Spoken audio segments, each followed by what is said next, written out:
Andy and Mark, can you introduce yourselves? Tell me what you do, your roles in the businesses, and kind of what your businesses do. Andy first. Sure. Andy Richardson, CEO, MD, Power Saving Solutions, co-owner since investments in Christmas, and I run Power Saving Solutions, where we make a product called the Hussh Pod, which is a battery storage solution that we use for a range of different sectors, but historically has predominantly been around construction. But as I'm sure we'll discuss as we move into the next kind of phase of our life, then we are casting our net wider and looking at far more sectors to operate in. So I'm Mark Stewart, I'm Joint Managing Director of Stuart Energy. We are a family business. We're a leader in temporary power generation.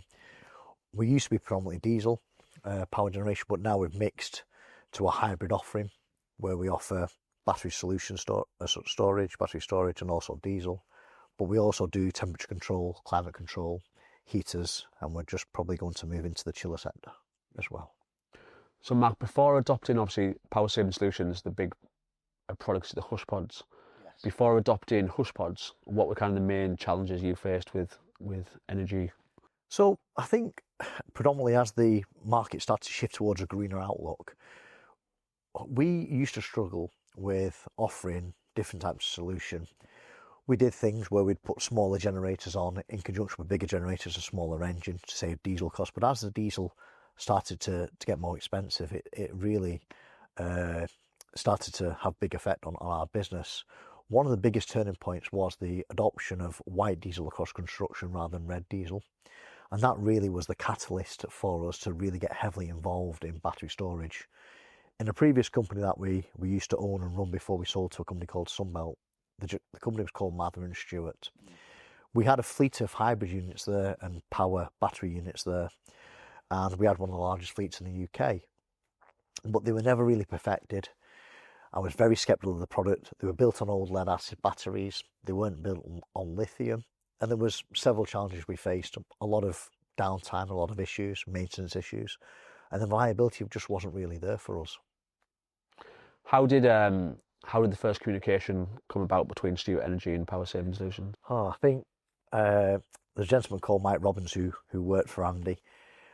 Back when we had a company called Mather and Stewart, Mike sold the Firefly units to us there, and when he came to Power Saving Solutions, he introduced us to this product, and it was, the rest is history, as they say. What was your first impressions of the Hussh Pod when it was first introduced to you? Honestly, you won't like this. I was so sceptical because I've been bitten by the lead acid type product. My brother came over and had a look first. He asked me if I wanted to come. I didn't come because I was so sceptical. He came back and said, "You've got to go and visit the place. It's a totally different to what you think." I came over eventually, and I think I was blown away.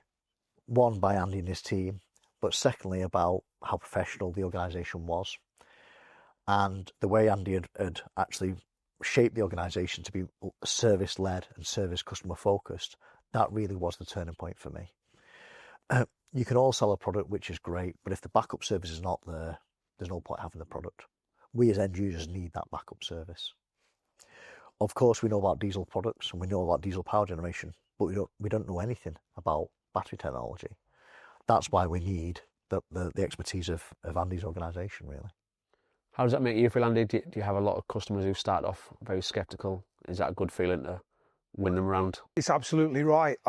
Funnily enough, I had a call the very first thing this morning, 7 a.m. this morning. I had a Teams call with an organisation who said, it was a battery related product, who said, there's a great deal of scepticism around this. And I said, well, why? Because in terms of what we're making potentially for them, it's the least complex thing we could do. He said, it's a team of engineers. I said, I understand already. They said, it just sounds too good to be true. And to be honest, that is the case. If it often people just don't believe what it is that you're telling them in terms of what it is that you're going to save. If you operate it in the correct way, then you can make it work. I mean, Mark has been dealing with battery technology longer than I have. Firefly were along. They were the front runners really in terms of products for battery storage, lead-based product. Fantastic at marketing, just brilliant. And to be honest, Mike did a great job for them in terms of. He probably watched this now, won't he? It did a great job for them selling that. Yeah, to probably selling that product for them and getting it into market. And to be honest, after they went bust, which tells you everything, they for quite a while people were asking us for, not for a Hussh Pod, they were asking us for a Firefly. You know, have you got a Firefly, 45 kilowatt Firefly? And I think I said on the last podcast here, all the challenges that we went through trying to make lead work, because essentially we were trying to use a very similar setup to what Firefly were, just a bit more engineer friendly, really. In fact, a lot more engineer friendly. But we couldn't make lead work, not in any meaningful way. And so, you know, again, like we talked about last time, we transitioned to lithium iron phosphate, which just made a massive difference to the way our entire business model. And, you know, 10-year guarantee, all that stuff, 5,000 cycles. It lasts forever. So it was just much easier for us to run. So what is really great, back to your original question, is the fact that we managed to convert someone who's cynical into someone who actually believes in what we were saying and what the product's about. And to be honest, over the course of 13 years, that's how we've made a living, really. Just trying to educate people to say, look, if you leave this stuff alone, that's the one big tip. When you put it on site, just leave it alone. If you need anything changing, just ring up and we'll do it for you. And then the stuff works. It's a battery.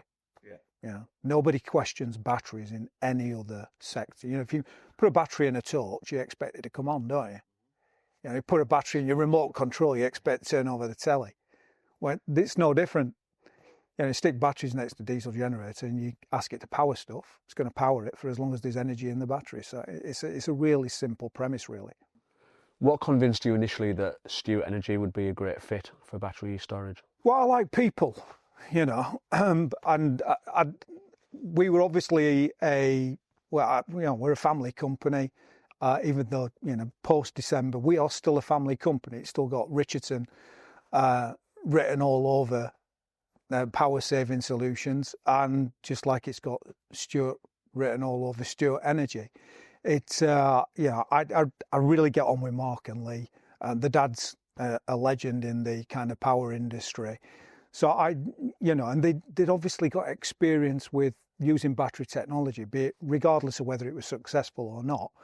They're prepared to give stuff a go. And just like we're called power saving solutions for a reason, which is, you know, you ask us to do something. If we haven't got it on the shelf, we'll try and get it for you. And Lee and Mark and Lee are exactly the same. You know, if you want something, we might not have it, but we can make it work. Look, just give us a minute, and we'll work it out for you. I think that's key, really, to the success of both businesses. Of, you know, we're here, but it's a lifestyle thing for us, where we, you know, our customer has a problem, we need to find the answers for it. And I think because we're both very customer orientated, very service orientated as organisations, it's not about the front end, how much you can get for this or how much a product costs. It's all about the solution for the customer, giving the customer the best solution for you know, giving the most bang for the buck, effectively. That's really why I think we fit so well. Yeah. I don't know is that how you see it. That's how I see it personally, you know. I think that's how all successful businesses operate, isn't it? At the end of the day, if you can solve a problem for someone, they will pay you to solve that problem. It's when you stop solving their current problems. You might have solved the problem 10 years ago, but problems also change. If you can't change to it, you don't stay in business. You're absolutely right. So one of the big issues we've got at the moment, particularly around battery storage, because it's essentially a new product still, even though we've been around quite a while. It's still a new product to a lot of people. So, but as obviously we've proved that you can make it a successful business, we've obviously got more competitors that are coming into the market and introducing new products. Now that can be a really good thing. You know, it inspires innovation. gets people thinking about their own product, whether you need to redesign things, just making you better generally at what you do, be that service or the product. But a big issue, I think, particularly as a lot of the stuff that's coming into the market is coming from overseas, is there is zero infrastructure around that product. So if you get a problem on site, and invariably there will be, because you're dealing with big commercial sites that don't necessarily look after your product as if you got it in the front room. So they need support. People like touching stuff. If it's got an on-off button, big red button, people like pressing big red buttons. Or timing's not quite right. Oh, I won't bother ringing up. I'll just go into it and I'll make some amendments, and before you know it, everything's off. So it's, or stuff just breaks down. It just doesn't quite work. So you need to get somebody out to site. If your supplier is based on the other side of the world, in Asia predominantly, they're not going to get there in 4 hours. It's a fact. You're not necessarily going to be able to get them on the phone at 5 o'clock in the night because it's 3 o'clock in the morning there. If they're in America, they've still got that time difference. There's all sorts of different things that can go wrong because you just don't have that support behind it. It is those little intricacies in it. I always say I bank with First Direct, right? And I've said I'll never ever change, ever. And the reason why is because when I ring them, they pick up the phone. And there's not press 1 for this, it's not this for this. They pick up the phone straight away. And they know it's me calling, and I think, I don't care if there's better interest rates somewhere else, I don't care. If they pick up the phone when I ring them, that's all I want. Absolutely. Yeah, absolutely. It's like with most things. People in the market, where we sit in the market, we're not the cheapest in the market. Yeah. We like to think we're the safest, but we also like to think we're the best service-wise as well. Because if anyone rings us at any time of the day, we're available. I put a post on LinkedIn recently where I was out head to toe, soaking wet on a Sunday, filling fuel tanks myself to help a job go out for an emergency project. This is not a one-off. This happens on a regular occurrence where we're all hands to the pump. We are a small team, but it's that service and deliverability that we can do and we can offer. And that separates us really from other businesses.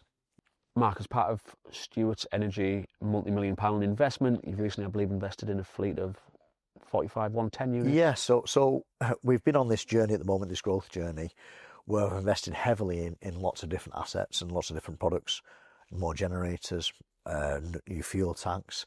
But we've actually spent an awful lot on batteries. I think we're probably running the largest fleet of batteries at the moment in the country. I mean, we had over 100 batteries recently, but we've had already off Andy and his team some larger batteries, 45 110 storage ones. This gives us an added advantage in the market where not a lot of people do that size of storage on our competitor wise. So when we're renting out to people, we have a massive advantage there. And what type of benefits do you see in terms of like fuel savings, emissions reductions? What type of benefits? Yeah, so I think really that one of the major benefits that we're seeing at the moment, there's a site very close to here, up at Jock's Lodge. I won't name the client because it's obviously going to go out publicly, but the battery ran for 83% of the time it was on site and ran the whole entire site. So much so, the ESG director wanted a call because he thought there was problems with the reporting. So we jumped on a call, on a Teams call with them, and there was probably 20 people on the call, his full environmental team, himself and other people, including the site team, and we dialed into it live, and we had the guy on site reporting on his phone, that's exactly what we're seeing. So there was no mistake there, and he said, no, that we've never filled this up with fuel ever. It's literally just come and it's ran completely on battery because they were using the battery to its full potential. And that's one advantage of the larger batteries. You get more bang for your buck, and it's just a better win all round. Yeah, I think one of the great things that Stuart Energy do is that they understand the load profile before it goes out on site. So that's matching a particular machine with whatever that load looks like. So if you want it to run for 80% of the time, and you've got a 110 kilowatt machine there, that load profile is going to look like they're running around 5 kilowatts, 5.5 kilowatts an hour.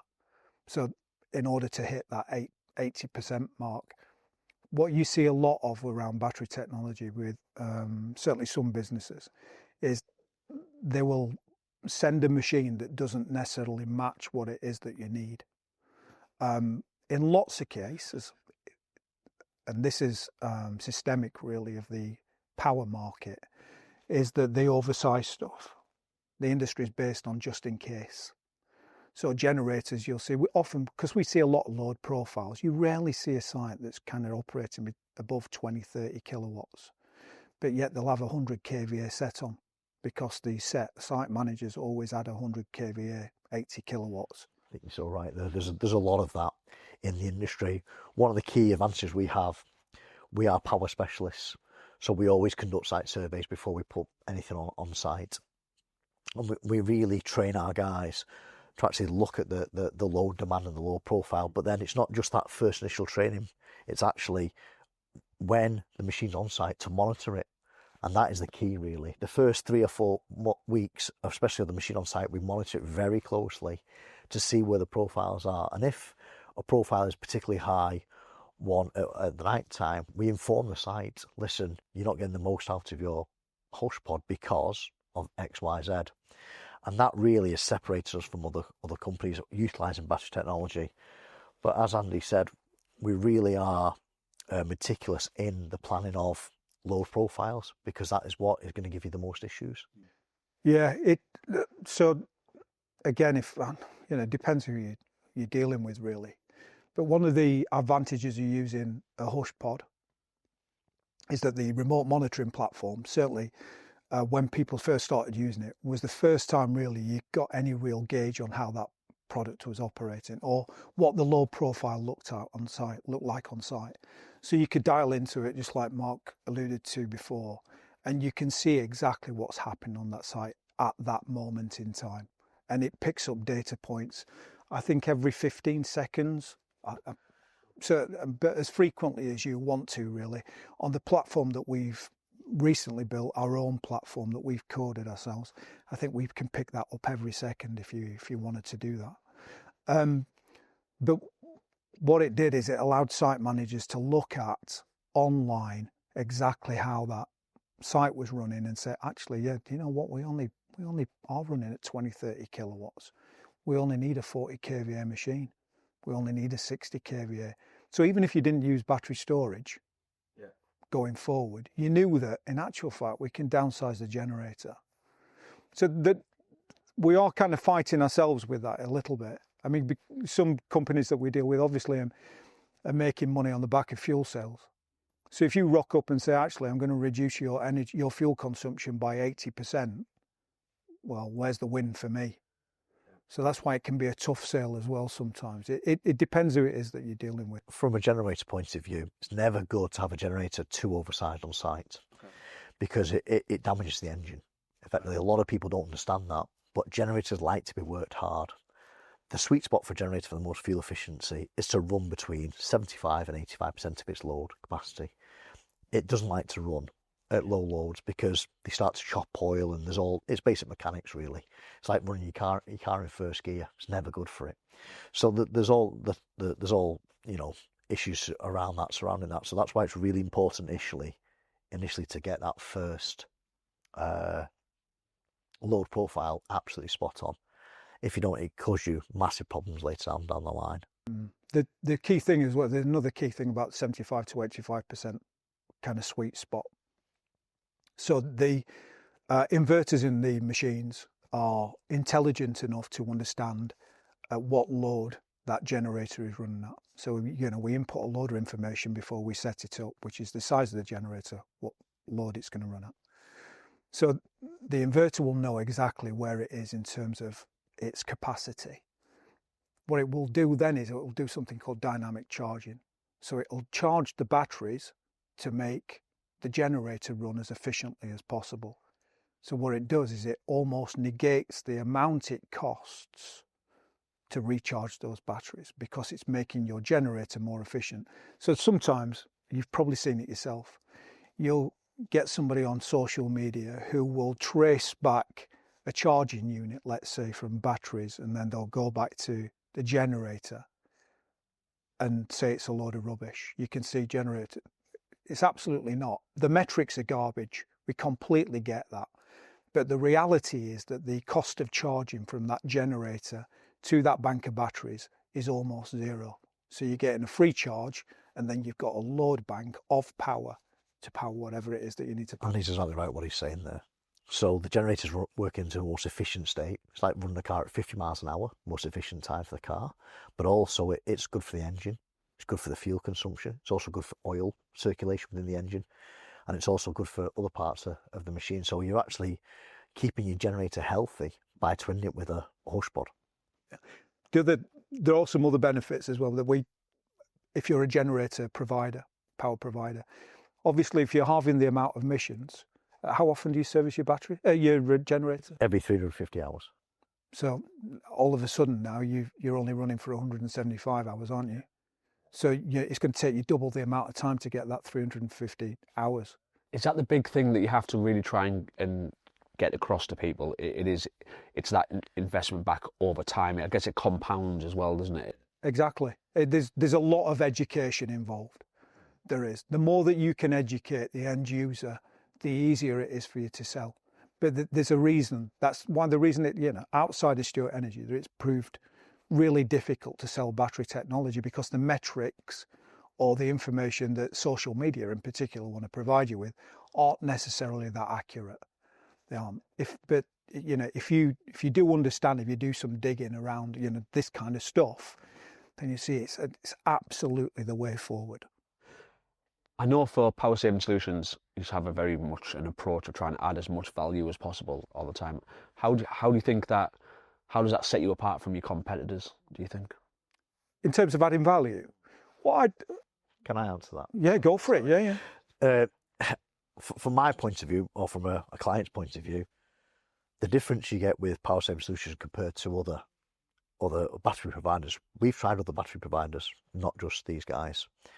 It's the service, the backup, the support, but more importantly, it's the education, as I said before, to our teams, to our technical teams, and knowledge that they pass on, which then helps you sell the product again. Yeah. With other companies, they don't really offer that type of, handheld approach, and that nurtured approach. It's maybe, you're thanks for your product, there's the money, thank you very much, you're on your own. Whereas Andy, it's more of a marriage rather than a one night stand, should I say?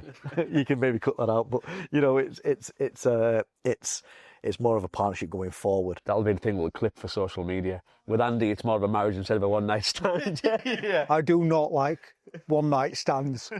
Been married 3 years. That's going on TikTok. Yeah. So really, it's for us, it's really that approach. And obviously his backroom staff, with my backroom staff and our backroom staff, the support they get is phenomenal. And that really is all going to add and benefit one person, that's the end user. It's always a good thing if your clients can answer those type of questions for you, isn't it? It's fantastic. I mean, but to be honest, our oldest, we rarely lose a customer. I think I've said that before, anybody can provide a battery. I can go and white label something from China at this moment in time and sell you a battery. But actually understanding how it operates, how best to get out of it, having someone sat in a room that's going to answer the phone straight away, can dial into your products, can make it better, can review how it's been running and see if they can tweak it and make any differences. At the end of the day, I want this to get bigger and bigger.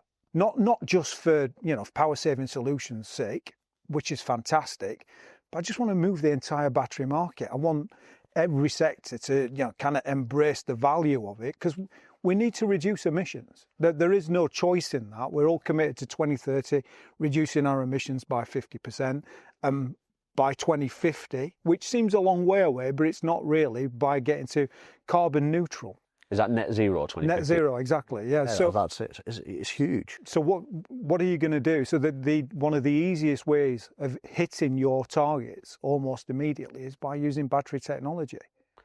Matt, can you think of any kind of standout projects where battery energy storage systems made like a significant impact? Yeah, the one I mentioned before with up at Hull, Docks Lodge, the guys on site were particularly kind of against the product because they'd always been used to diesel generators, etc., etc. We convinced them to go with it.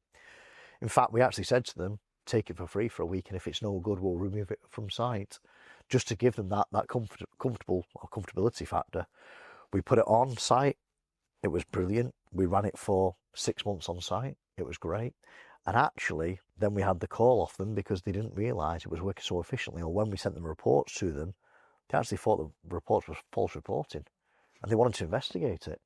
And that's what they did. And they come up and said, no, it's great. Now they've mandated it across the whole entire company.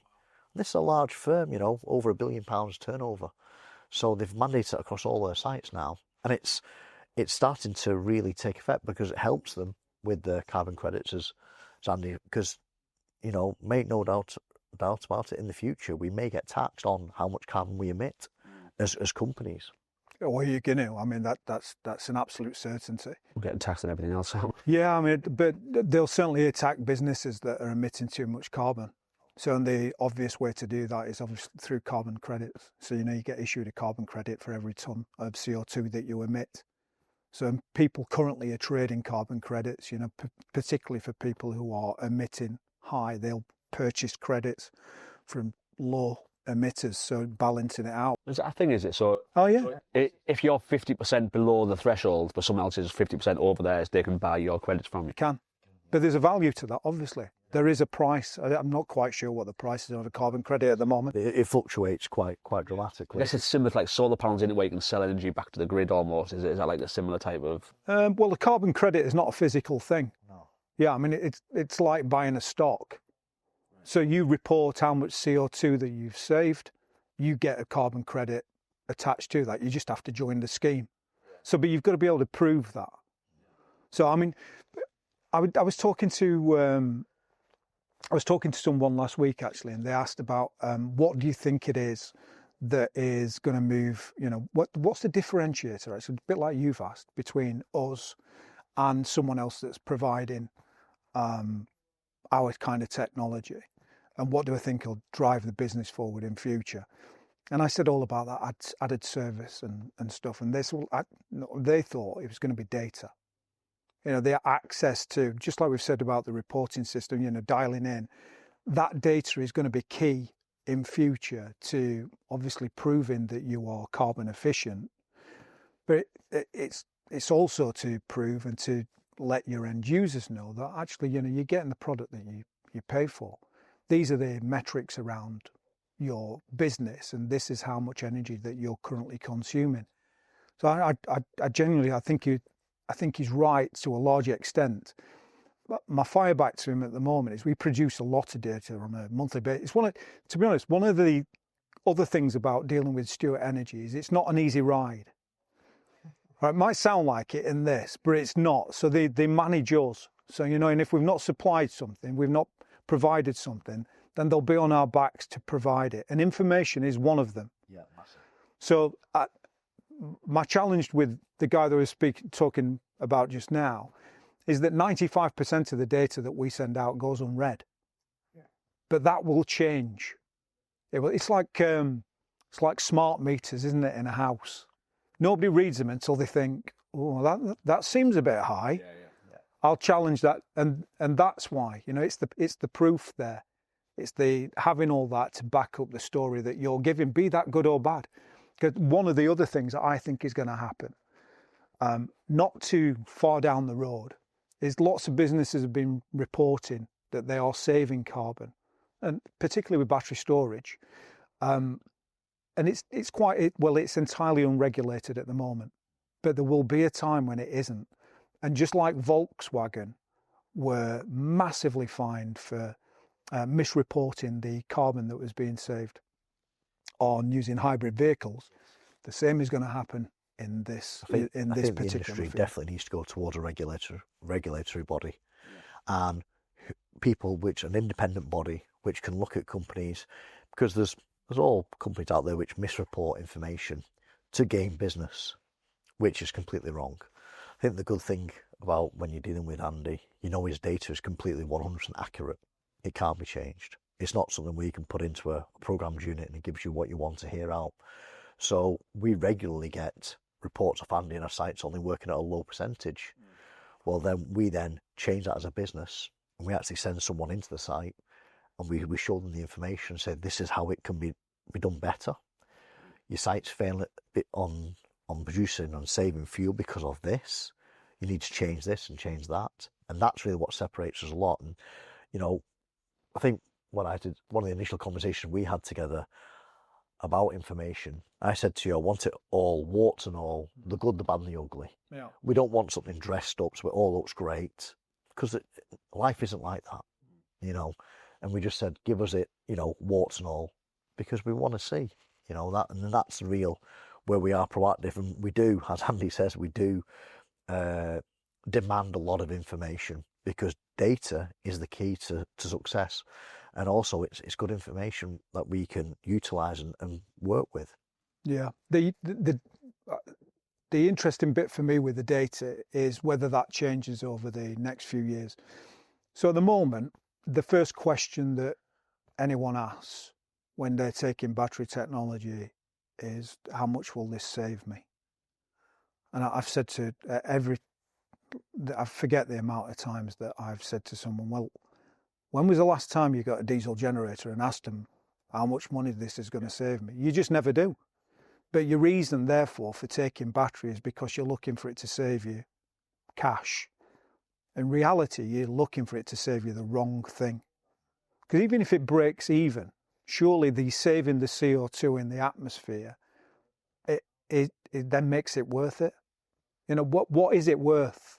So if we're talking about a ton of CO2 as a value on a carbon credit, in actual fact, no one is considering that currently on a construction site in the UK, and I dare say worldwide. But what is that ton of CO2 worth? Because if you're asking how much this is going to save me, you're never taking that bit at the moment into consideration. You're only taking into account the amount of diesel saved, and it's cost me £1.50 a litre and my generator's running at 5 litres an hour. So how long do I need to run at? I can't think of one instant where we actually sold the solution on the carbon saving. We've always sold it on fuel saving. Right.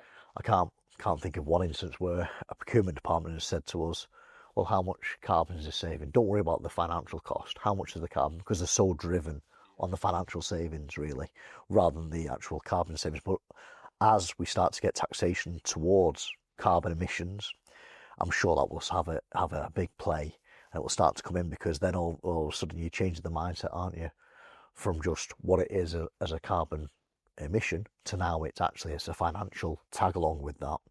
So then it sharpens people's focus. Yeah. Certainly it does, yeah. Definitely. So for both of you then, what industries do you think are actually leading the way right now when it comes to BESS systems? Well, I mean, Is there any kind of standouts? from my point of view, I think there's construction is certainly helping. I think there's massive potential in rail, nuclear, film and TV, because especially to do with the silence option, because they are silent. There's no noise emissions or noise pollution, should I say. The infrastructure sectors as well. Certainly, that's a big area that I push. But it's across all industry really that you need to be adopting this product now, because it's a no-brainer. Every generator should really go out with a battery storage solution with it. You word that, didn't you? Every generator should go out with battery storage. I think I said that before. Everything, certainly up to 100 kVA, I think you can make a strong argument if you're running your site efficiently to send out battery storage with it. We've just been at Plantworks for 3 days. There on an exhibition, and obviously when we started, just the entire thing, Plantworks would have just been full of diesel generators and machinery. This time, everything is full of battery, solar. So it's amazing to see how the power industry, is moving on with battery technology. I mean, if you think about, lots of machinery now, diggers, excavators, the battery driven. But they're going to have to find a way efficiently of recharging that stuff. So it's going to be batteries charging battery. But yeah, I mean, the other obvious one is obviously it's grid tied application. So I think we've looked recently. There's 63 gigawatts in the UK that currently has planning permission agreed on it for powering the battery power in the UK at this moment in time. I mean, that's unfathomable, that amount of energy. So construction have been fantastic. They've been super kind to us, to be honest, and are always looking for different stuff. I just think the only thing that needs to change is the reason. The why are you doing this? Because of the drive towards like net zero, is this the kind of thing that you could see eventually being kind of legislated by government? Like they're obviously making it, aren't they? No new petrol cars after 2030, things like that. Is this kind of thing where you think could become almost law? Every generator has to be sold with a battery storage. Is that? If you look at the regs around London at the moment, it already is. Right. Okay. Yeah, it's just policing that. Yeah. So I don't see they're obliged to reduce the emissions. So I mean, what we see as power saving solutions as being the optimum setup. And I was talking about it with Scott, one of my new sales guys this morning. He referred to it as a mobile mini grid, which is effectively what we sell every single time. So, and that being generator powered by synthetic or HVO fuel, battery storage with solar or wind if you've got the capacity. That is the optimum setup for us at this moment, or for anyone on their site. And that would not only reduce it by 50%, you'd be around the 95, 96% range. You're almost at carbon zero, at net zero. So that for us is kind of our focus. That's what we would like to see. Where do you see the energy market going over the next kind of like 3 to 5 years? Everyone, it's only getting bigger. Yeah. Everyone needs power. From when you're charging your phone to everyone, that we're so power centric and such a power consumer these days. It's incredible. There will always be a place in the market for a generation, some sort of machine to generate it. It's just how we actually power that machine, whether it be a diesel generator, whether the generators run on HVO, whether it's run on hydrogen. It's got to power up to produce the electricity to charge these batteries. The market will always grow and grow larger, but it's just how do we get that generator to be as efficient as possible to drive the batteries. Yeah, and you make an interesting point. Outside of batteries, in actual fact, the one big regulation or legislative piece that's coming recently is the introduction of stage 5 generators. And Mark will tell you far better than I can. The issues around running stage 5 and the absolute need to run battery storage with it. I mean, the mad thing about stage 5 generators is that people put power banks out with them to make them as efficient as we talked about before. Yeah. It's just crazy. They actually, if you don't run efficiently, a stage 5 generator will consume more fuel than a stage 4, stage 3 generator. Yeah, you're totally right in what you're saying there. So we have a mix of stage 3 and stage 5 machines. Certain areas in London demand stage 5, so we put them out. But if them machines aren't run to their optimum capabilities, they break down. If they've not got correct blue in, they break down. The problems with the engine wear, regeneration, they'll go into limp mode. There's a lot of problems that you can have with them. There's certain really high profile, which I won't mention, high profile infrastructure projects which have actually give dispensation that you can use stage 3 kit on there rather than stage 5 because there's so many problems associated with stage 5. And that is one of the main problems. But having saying that, with stage 5 products and generators at stage 3 products, there's always going to be a market to have a generator and a battery sat with each other. So final question for you, Mark. What advice would you give to anyone else kind of considering battery energy storage based on experience with Stuart Energy sites? For me, if you're sceptical, that's the best position to be in. Be open-minded, have a look at the battery technology and just try it. The proof is in the pudding is always the eating. Just try the product, whether it's a free trial, whether you try and get it from us as a free trial or from Andy, whoever, try the product. Just try it and see what it does for you. If it's no good, well, at least you've tried. There's no harm in trying, is there? I couldn't agree more. Yeah, try before you buy, absolutely, and leave the bloody thing alone. You get it on site, get it set up properly with one of our engineers, one of Mark's engineers, then just leave it alone. If you get an issue, ring up. That's it. Brilliant. All right. On that note, thank you very much. Thank you. Cheers, guys. Thanks, Mark. Well done, mate. Thank you, mate.